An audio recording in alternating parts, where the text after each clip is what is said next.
Welcome to another episode of the Chronicles of Mr.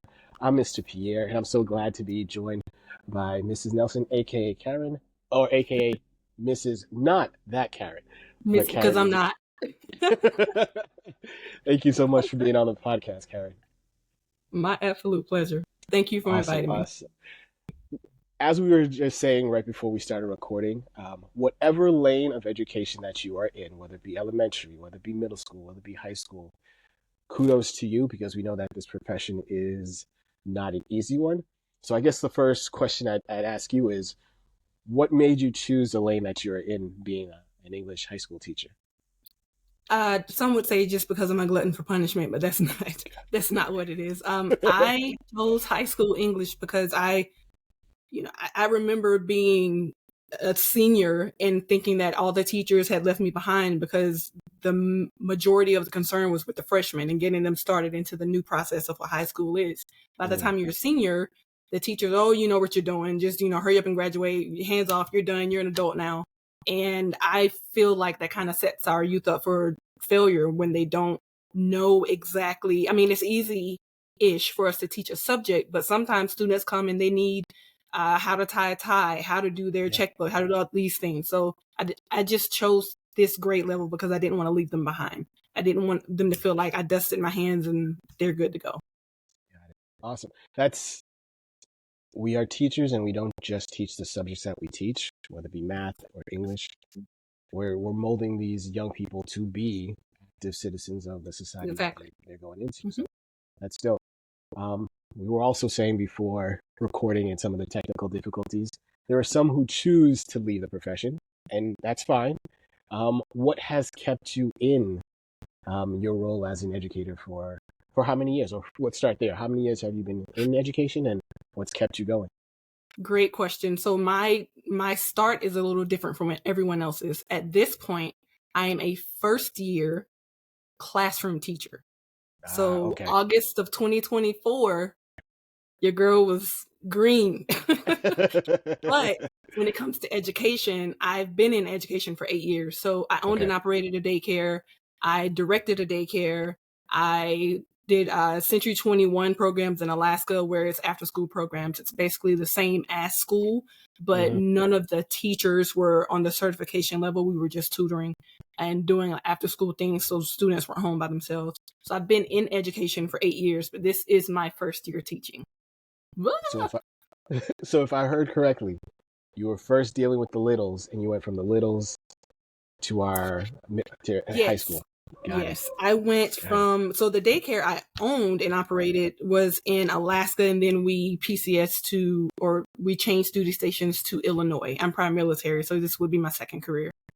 So when I retired from the military, I went into in-home childcare and LLC'd my in-home childcare. So I had anywhere from 6 weeks to the age of 12.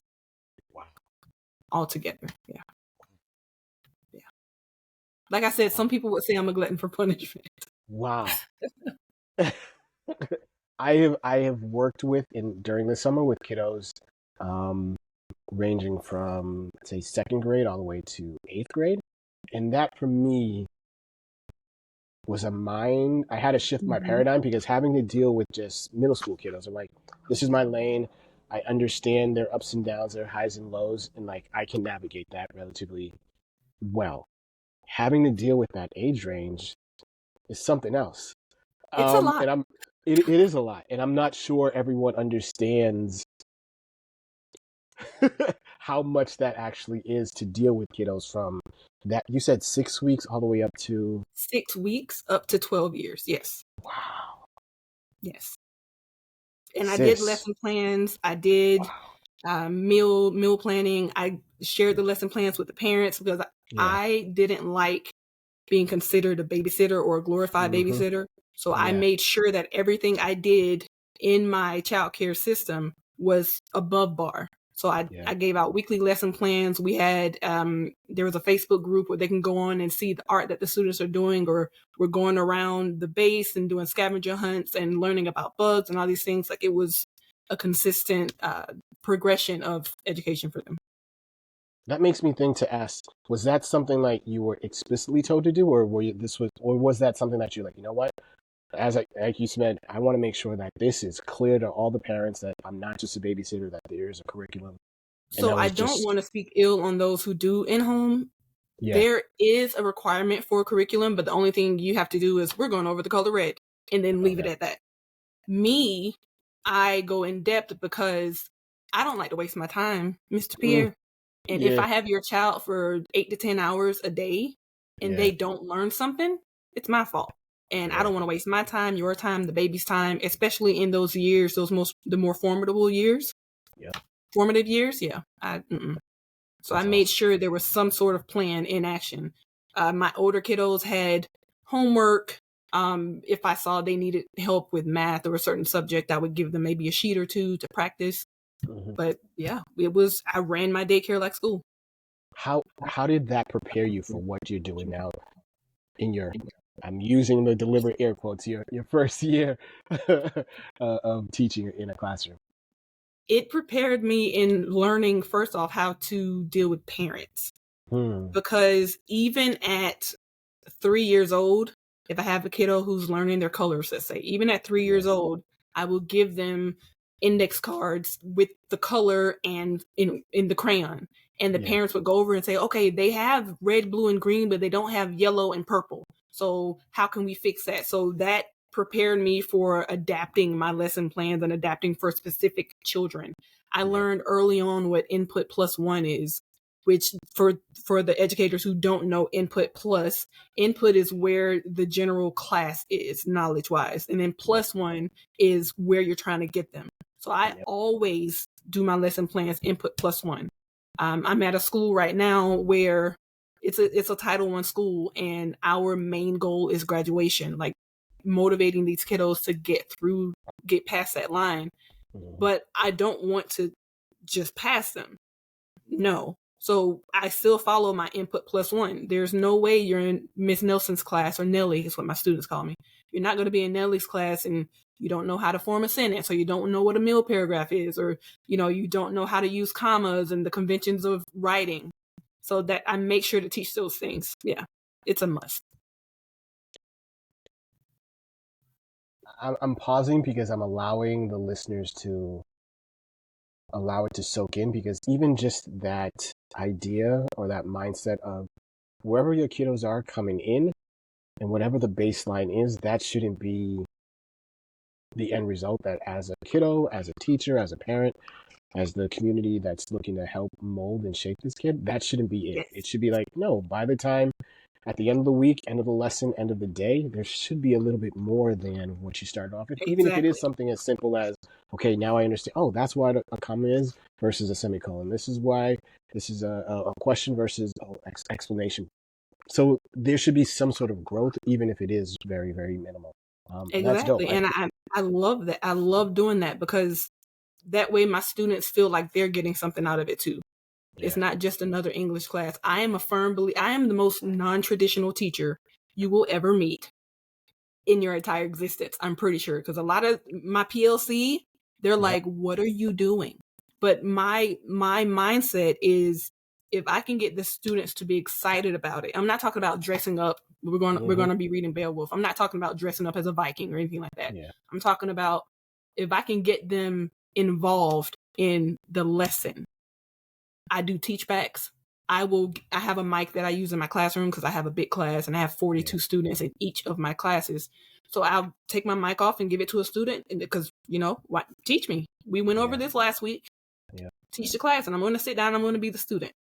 I love And if you need help, then you ask for help. But I need to know that you get it, and it. if you can explain it to us, and I know you got Is that 42 the typical number of kiddos that you have? it. Yes. Okay. So I have 6 classes and just over 200 students. Okay. So Because I yeah. know there are some teachers who are hearing that and they're like, wowzers, 42 kiddos. I'm dealing with half of that, 21, and they're thinking that that's a Yeah. lot. So I think that 42. mindset too. The most that I've had was 33 in a classroom. This is when I was down in Georgia. I'm now in Cali. And yeah, I think the average for Clark County, which is the school district I'm in, is 35. I think it's 35. So I'm just above average, where I like to be. I'm loving it because going back to what you had said before of the input plus one, if there was something that you could use the time machine and just slip a note to your younger self, what would be that one thing that you would tell your younger self, like, hey, yo, there are a lot of things that are important, but if everything's important or if everything's a priority, then nothing's a priority. So here's this one thing as an educator. Remember this, look to hit this mark. What would that be? That is a great question. I believe that one Easter egg or that one note to self would be, you never know who the angel is. Because there are students who are going through a lot, and they can be seen as the trouble students or the ones that are going to be going to the disciplinary school because you're their last hope or whatever. You never know what that student needs or what they're missing. So before you allow the judgment of other teachers or admin or other schools to dictate how you treat the student, you first have to build a relationship with them. And that's why I am so big on relationships with students. I am so big on that because it's of the utmost importance. You never know what they're going through. You never know who the angel is. You never know when God is testing you. So you have to be able to communicate effectively every time, and in a way that shows compassion and empathy, non-judgmental, and embracing the diversity. Like I said, I'm at a Title I school where 100% of my students, 100% of the school students are disadvantaged. 100%. So I take pride in the relationships that I've already built in these 5 months that I've been at this school. And I think that that's what I would tell myself. You never know who the angel is. So be kind and compassionate to everyone. Don't let them run. Don't let them walk on you now, because my mama didn't name me Matt for a reason. Sorry for all the Matts out there.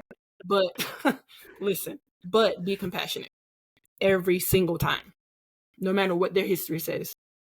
That in of it, I agree. And listening to you articulate that also says to me as an educator, like, this is a person who, again, air quotes, heavy on the air quotes, this might be her first year, but it's not her first rodeo. Because I think most of us who have been in this profession for a little bit of time understand exactly that the aesthetic of your classroom isn't the number one thing. The relationship with the parents are important, but not more important, in my opinion, than it is with the kiddos. Admin and whoever else may pop into your classroom from time to time, like, who I am and what I do in the classroom isn't changing because Mr. or Mrs. X, title whatever walks in, like, all of a sudden, like, hey, Mr. Pierre, why are we switching up? And it's like, no, this is how it always is, regardless of them being in the classroom or not. And hearing that from you is 100% the truth. Like, you've got to build your relationships, authentic relationships, whatever that may be, however you are able to connect with the kiddos, so that they know, like, no, I see. As you mentioned, it's great to have a good relationship with the parents, but the parents aren't the ones coming to school. It's the student. You need to have a good foundation with that student. And each one of my students, I have a different relationship with. It's not a cookie cutter relationship. It's not a, hey, I'm this teacher and I'm just going to be this non-traditional teacher and I'm going to be the same person for all of you. No, I'm a very personal teacher. I know about my students' families. I ask them about their families. I know if their pets died. I know if they don't have the financial, ability to get certain school supplies. So when I officially got my job offer for this teaching position, I went and bought $1,000 worth of school supplies because I knew some of my students were going to come in. And I'm not saying every teacher should do that or can do that. The Lord has blessed me where I said, this is my second career. I'm retired from the military at 100%. So like I said, the Lord has blessed me with certain abilities, but I go out of my way to make sure, one, that I'm providing. It's my job to provide an education. How can I provide the education if I can't provide you things to be educated with? Right. So I do that on my end. And then also to take away the excuse of, Nelly, I didn't remember I needed a spiral bound notebook. No worries. I got me back there. I got you. Grab That's all. one back there, good sir. Growing up, did you have that yourself? Was there an educator or a teacher who did that for you? Was someone who saw Yeah. Karen, saw Nelly for you and was able to Yes. connect? Who was that teacher? Yes. I have 3 teachers Oh, that you are blessed. just they they were like godsends. And one teacher that I talked to, I, I sent him a text. I graduated high school back when we were so square and made of wood, and we still talk. Okay, so my drama teacher, Mr. Apina, Yes. he he has been one of my best friends since 7th grade. Awesome. I started drama with him, and he just let me be the wildflower that I am. I'm very outside of what society says, or Conventions, even what yeah. my family or culture says. I'm very outside of that. So Yep. he just allowed me to, you know, figure it out, be who you are, and embraced it. My English teacher in Miss Marable was middle school. Okay. She was the me. I've always wanted to be a teacher, and I've always wanted to be an English teacher, but I never saw me in the position of a teacher until Yeah. I saw Miss Marable in middle school. And it's kind of hard to be what you can't see. And Yep. when I say that, it's kind of hard for me to say I want to be an English teacher in high school when I don't see any English teachers in high school that look like me. Or I Right. want to be in educational leadership in higher education when those positions are historically not meant for people who look like me. Yep. So she is probably the one who showed me that it's possible, to be a teacher and look like us. It is very possible. And then Mhm. lastly, there's Miss Joseph. She was my 3rd grade teacher. She was this sweet, very quiet, very meek, middle-aged at that time white woman who taught me my 50 states in alphabetical order. I still know them to this day. Miss Joseph would be so proud. To this Um, day. but but she was another one of those who just allowed me to be me, even at that young age where, the elementary kiddos are wild, and I grew up in the 80s, okay? So Yeah. I'm wild. We jumping all over the place, being goofy. And she let it happen. She embraced it. Hey, you're gonna be amazing in your life. You're gonna be Mhm. different. Hold on to this difference. Don't conform. Don't do it. And she was the one that started that. So those are my 3. Awesome. Awesome. Awesome. Love For them. a lot of folks who go into education usually have one. If you're from a history of like your mom and your dad are teachers, it's like, hey, my first teacher was my mom or dad. So they're fortunate enough to be like, hey, that was the one who sort of got the ball rolling. And it sounds like for you, those 3. And it doesn't surprise me the drama because a lot of times it is that elective teacher. Yes. Um, Early on, for me, it was a music teacher as well, and then I had a French teacher who did it for me. Yeah, who allows you to just be you, Yeah. and that sort of springs from there. But do you see it on the other side where maybe some people may have teachers who weren't as great, but influenced them in their careers also? Oh, 'Cause I have that too. absolutely, All of my absolutely, teachers have influenced me, whether it's for right. good or for For bad. good or for bad, yeah. We each have that person like, hey, Mhm. I bumped into Superman, I want to be just like him, or it's like, hey, Oh, I bumped into yeah. Lex Luthor, I'm now going to reciprocate, Mhm. the saying of hurt people. Like, Exactly. yeah, um,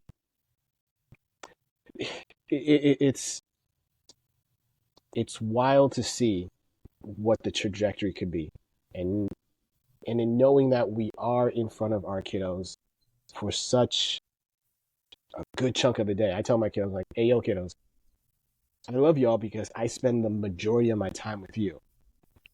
Like, don't get me wrong. Once that school bell is over, I'm heading home with my wife. But while I'm here, like, I'm going to give you 100% of me because I'm spending all this time with you. And I also recognize and know, like, at some point, I'm going to be that old man on a cane, and you're going to be the doctor, you're going to be the lawyer, you're going to be Yeah. the farmer, the whoever who I'm going to be looking at like, I did you right, please don't do me dirty. Yeah. I tell my um, students every day at the end of yeah, every class, I say, I love your face. If you yeah. need anything, let me know. I'm here for you. My contract hours are over at 2:01. I'll be here till 2:30 because I love you that much. But Yeah, and I even come in an hour early just because students work and they can't come Mm-hmm. after school. So I show up at 6 instead of 7, Yeah. and I make myself available for them in that way. I love you. You're going to be great. Let me know if you need me. They all have my phone number so they can text me. Mm-hmm. And I mean, I give everything I can because of Yeah. what you just said. They're going to be where we are. Yeah. You know, when we're old and gray, they're going to Yep. be the president, the teachers, the doctors. And I Exactly. want to be able to say I had an influence on at Yep. least one. Yeah. And I can confidently say that there's more than one, just in the time that we've been able to have this conversation. I Thank you. love to ask folks, because we are, or hopefully we are, growing similar to the way that our kiddos are growing. Is there anything that you are reading right now, that you like, whether personally or professionally, that you're like, you know what, this is a great, dope book, would highly recommend it to whoever is listening at the moment? I am so glad you asked, because if you can Yes. just take a little gander right there, a little bullshit. Yes. I mean, to an English teacher, I should only expect. So I am doing a lot of reading.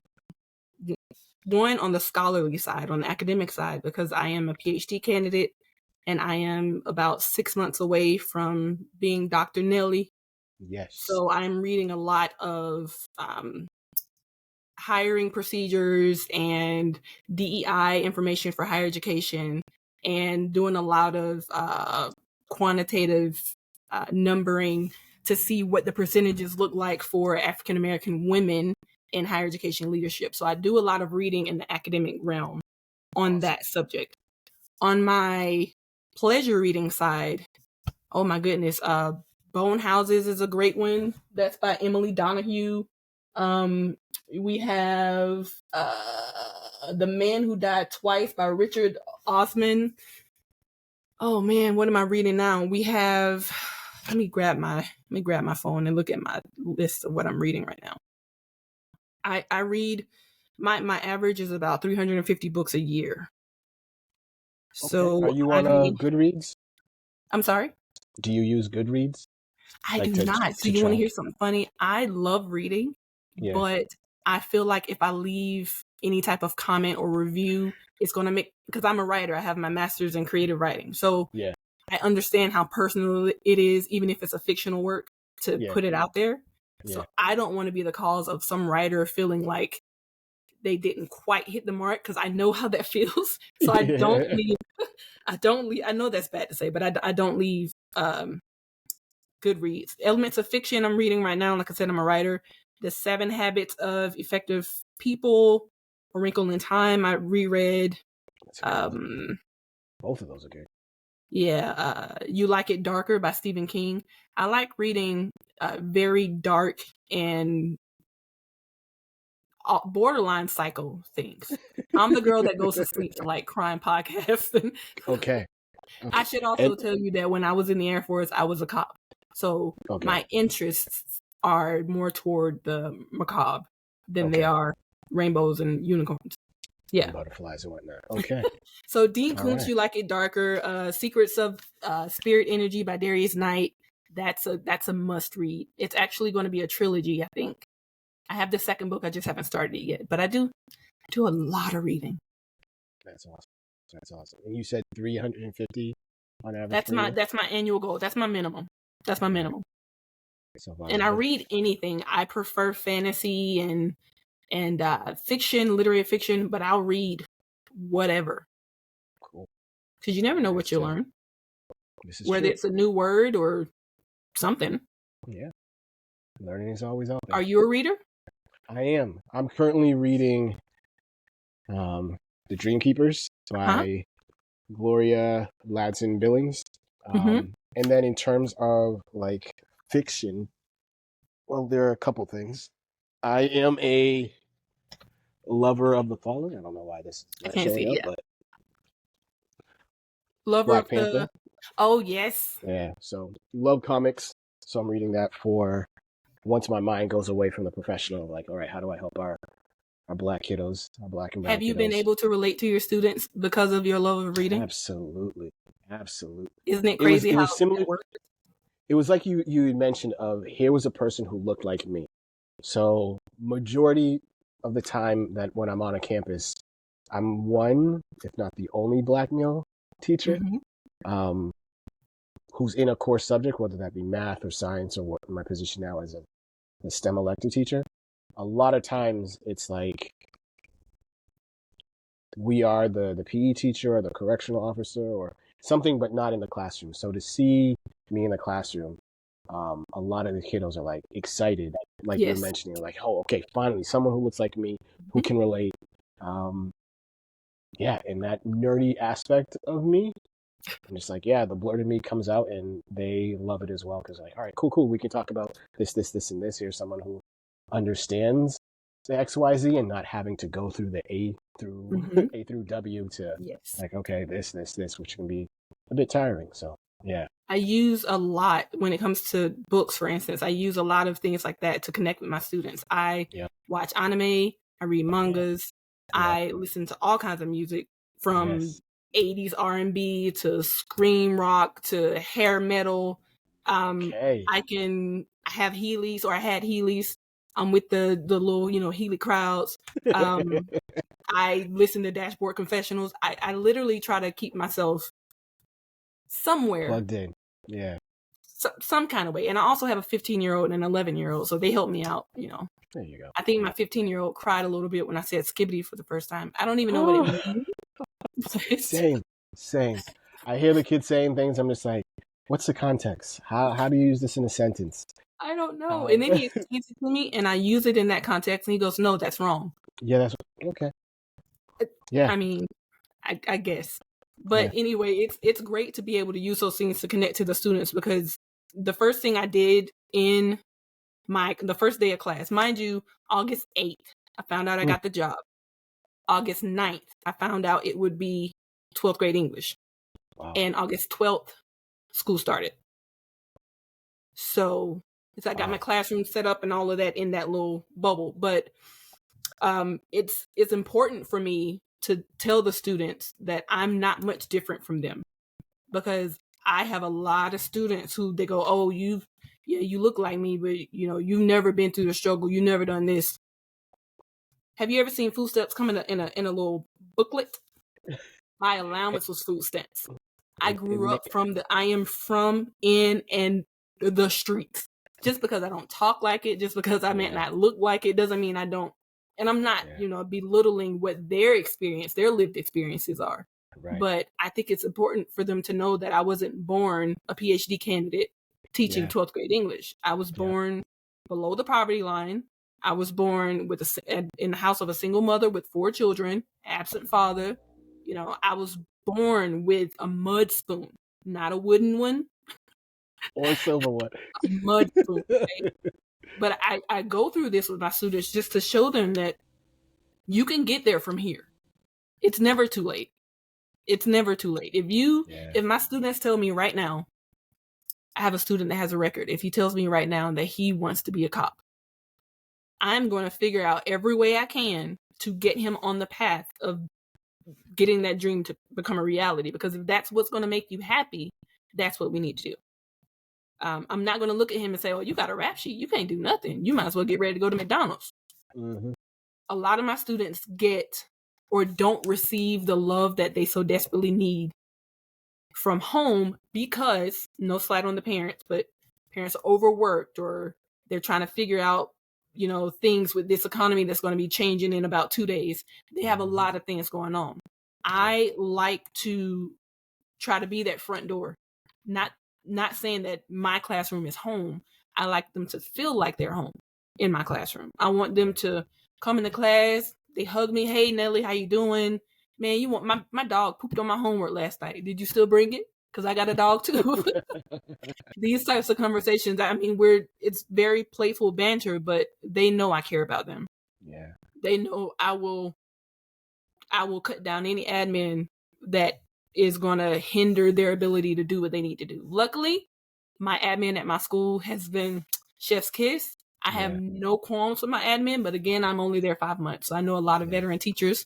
You've been doing this for 16 years. I bet This you're is like, just wait. yeah.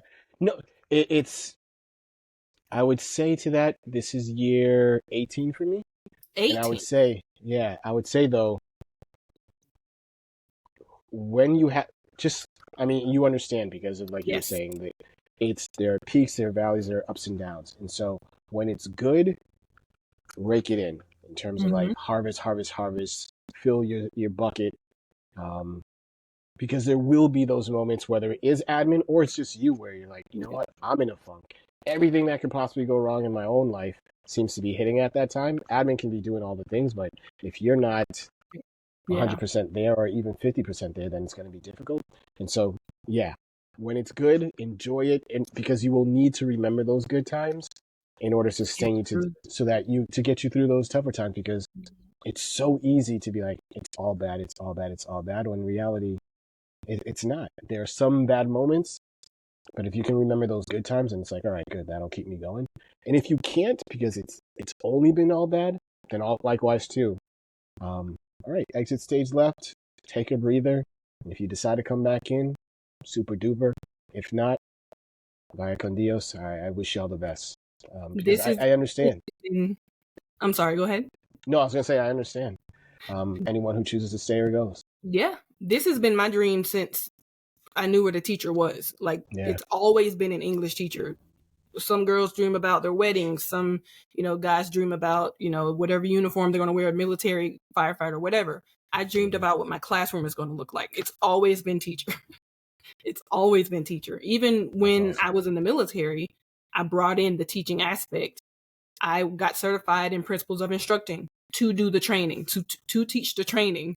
I got certified. I would hold trainings for my troops when it wasn't necessary, just so I can sit them down and get them in a space where I can teach them what they need to know and give them the expectations of what they're going to be judged and rated on, so there were no surprises. So it's always been teaching.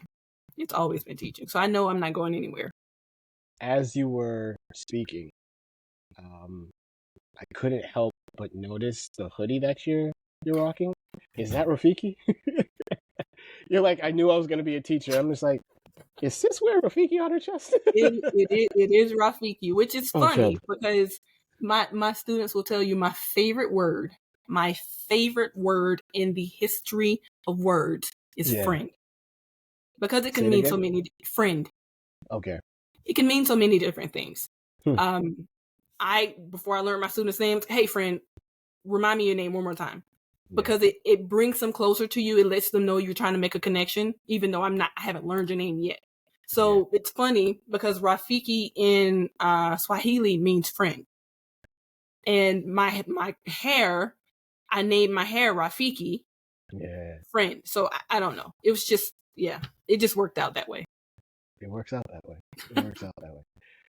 If I could ask you one last question because you Of touched course. on it a little bit, and I too am like you, a lover of music, spanning all the genres and all the time. If you were to create a playlist, um, I say five, but knowing if you're a lover of music, that's just five for today at this moment. This is Okay. not Okay. set in Okay. stone. If we talk again in 3 months, I know it'll be a different one. But if you were to choose five, it could be five songs, five albums, five artists. Who would make Nelly's top five for today? Okay. I appreciate you saying for today twice. Thank you. Um, um, Dream Big by Ryan Shoop and the Rubber Band. That is my life theme song. That's the song for my life. Dream Big by Ryan Shoop and the Rubber Band. Next would be Desperate by Jamie McDonald.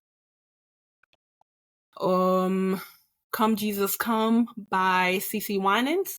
Mm, Um, and I'm from, that's three, yes. yeah, And I'm from, the good old Pentecostal Southern church. So I got would it. say a good old hymn like What a Friend We Have in Jesus would probably round off a solid four. I know you said five and I have Yeah, five, yeah. but I'm gonna give you those four. Okay, I'll take it. I'll take Yeah. it. Well, folks, if you're listening to this episode, you got um, quite a handful. I think number one for me, what I'm walking away in terms of the gems that were dropped in this conversation, um, input plus one. If I could get that on a hoodie, that would be a sticker somewhere as a reminder, like input plus one. Whatever you are doing with your kiddos, by the end of the day, end of the week, end of the month, end of the quarter, end of the semester, end of the year, it should be input plus one. They should not be leaving Never how they short the came in. student. Never Yeah, short the don't student. short They them can do out. more than you think. They really can. When you set the bar, they will meet you. Yep. And if they believe and you give them the support that they need, they can reach it, and not only reach it, but then surpass it. Every time. Every Yeah.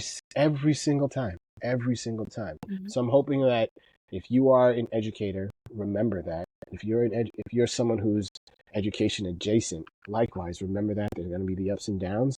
And so to you, Nelly, to you, Karen, to you, Miss Nelson, thank you very much for coming through to the podcast. Greatly appreciated. My absolute pleasure. Hoping that in a couple months we can check in again just to see how things are going. And to anyone who's listening, thank you very much for listening and supporting the podcast. Greatly appreciate it. I'm Mr. Pierre, aka Wooly. She is Miss Nelson, aka Nelly, aka Karen, aka not that Karen Not though. that Karen. Not that Karen though. Not that Karen.